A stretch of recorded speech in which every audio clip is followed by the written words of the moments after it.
My name is Trevor Nielsen, 32, and been doing haunt stuff for the last 13 years, something like that, I guess kind of professionally.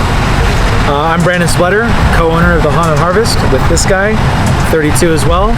And yeah, we've been doing this for over a decade.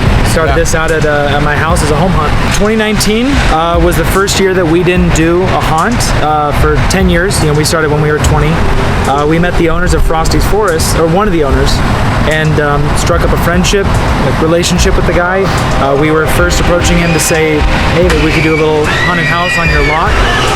They had a lot in Yorba Linda, where we're from, and he said that Chino was, you know, a way bigger thing. There's 20 acres here. They have a, 2-acre corn maze that we could be a part of, kind of like giving us the haunted house, like the go ahead for that.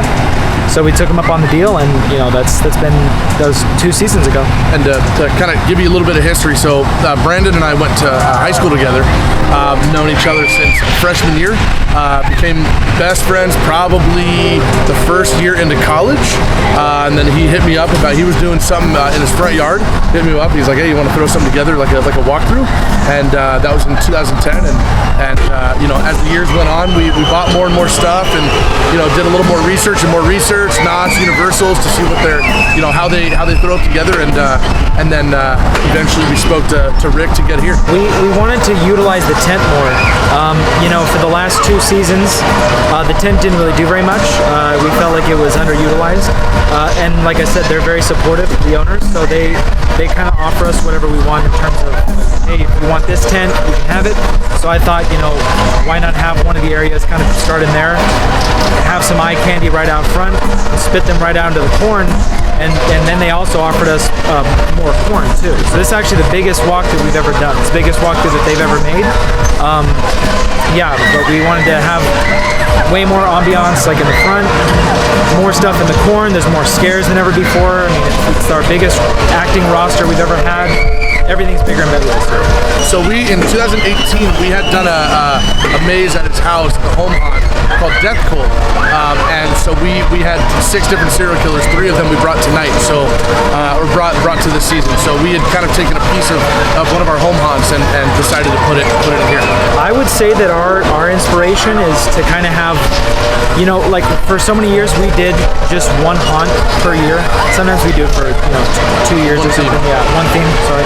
And like this kind of gives us a chance to do almost what Knott's and Universal does, but all in one haunt.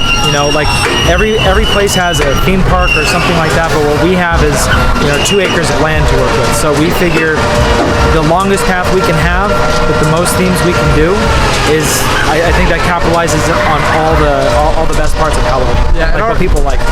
Yeah, and we when we were building a haunt that was all connected to each other, we didn't want to have multiple themes, because you go from one room to another, and all of a sudden you're in another theme.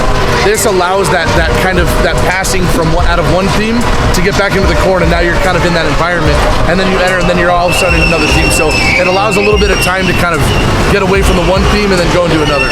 Yeah. If it was all connected with walls, we'd probably have to stick with one theme. Yeah, because I mean the corn is a perfect palette cleanser. Yeah, it's like I know that some haunts will maybe they'll use like black walls like between each one, but now it's not black walls. Like you got this, is there stuff in the corn? There's people coming out all directions.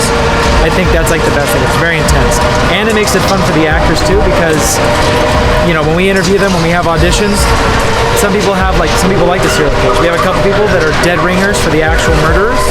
We have people that love Witch. We have people for Xmas. Heard of Great Frosty? Yeah, Great Frosty. Like and they love it. We had a really good turnout, and they really liked all the different themes. It's one of the best responses we've ever had from the actors.